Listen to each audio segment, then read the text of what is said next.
এবাৰ 400 পাৰ শ্লোগানেৰে নিৰ্বাচনী ৰণক্ষেত্ৰত আগ্ৰাসী ৰাজ্যিক বিজেপিয়ে সমষ্টিয়ে প্ৰেৰণ কৰিব নিৰ্বাচনী প্ৰচাৰ বাহন বিকশিত ভাৰতৰ সংকল্প মোদীৰ গ্যাৰাণ্টি সম্বলিত প্ৰচাৰ পত্ৰিকাৰ 28খন বাহনে 14টা সমষ্টিত চলাব প্ৰচাৰ 4খন বাহনে প্ৰচাৰ চলাব বৰাক উপত্যকাত বাহনসমূহত অহৰহ চলি থাকিব প্ৰধানমন্ত্ৰী আৰু মুখ্যমন্ত্ৰীৰ ভাষণ 15 মাৰ্চলৈকে সংকল্প পত্ৰৰ বাবে এই বাহনসমূহৰ জৰিয়তে বিজেপিয়ে সংগ্ৰহ কৰিব মতামত অসমত আমি অসমত আমাৰ 39খন আমাৰ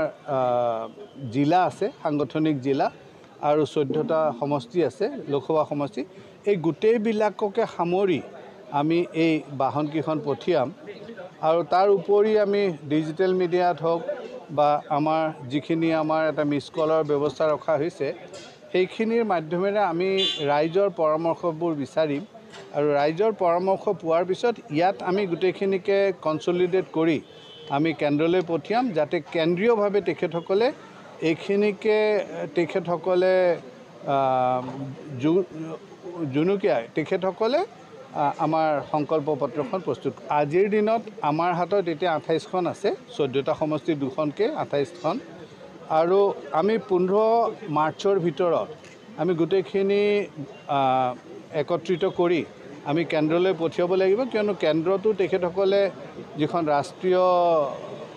মেনিফেষ্টো সেইখন কৰোঁতে কিছু সময় লাগিব তেখেতসকলক